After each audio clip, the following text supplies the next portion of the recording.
I now call on Sarah Boyack to speak to and move Amendment 2523.2 with a maximum of 5 minutes. Thank you very much, Presiding Officer. I very much welcome today's debate on local energy companies by Patrick Harvey, and I hope it will stimulate action. We will not all agree on everything, but I suspect amongst us in this chamber there's enough that we could get on with. The Parliament did set ambitious targets for CO2 reductions of 42% by 2020, and Labour believes that energy efficiency, local heat and energy in our buildings and in our transport must be part of the solution.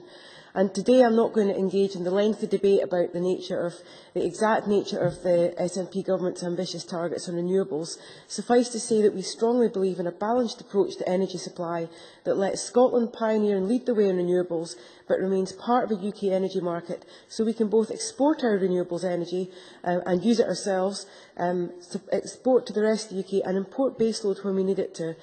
And the key thing about this debate is that we need a decentralised heat and power set of networks across our local communities. It's a highly efficient way to generate heat and power, and it can also provide much needed baseload.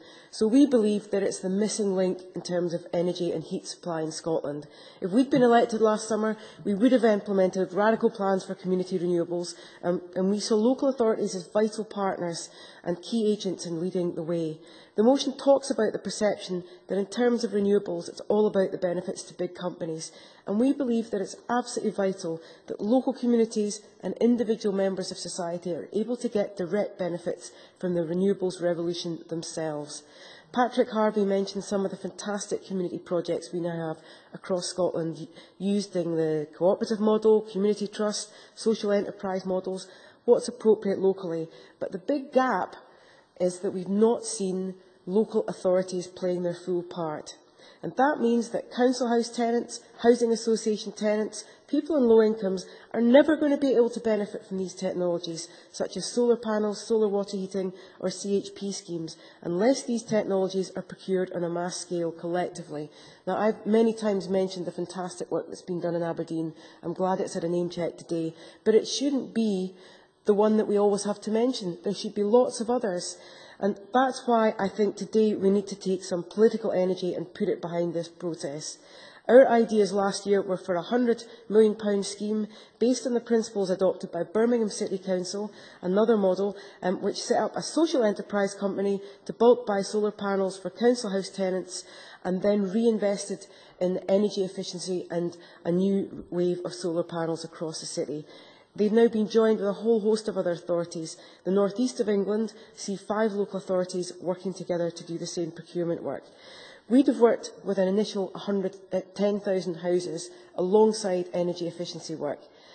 We're not doing enough on fuel poverty, and this would have helped us boost it. And there's new revenue that Patrick Harvey referred to that we could actually invest in this process. Fergus Ewing's right, it is an incredibly tough time for local authorities. They've had to bear the brunt of 89% of this year's budget cuts, and they're shouldering record levels of debt. But local authorities have knowledge of local housing on the ground. So they have expertise and knowledge, and we're not using it. They've got the power to be transformative in terms of establishing decentralised energy and heat networks. They're in charge of the planning framework for buildings, and they're in charge of transport and zero waste planning locally. So they could really make a difference. They potentially have the levers at their disposal, and they've got the powers which they got under the last Labour government to buy and sell energy for their residents.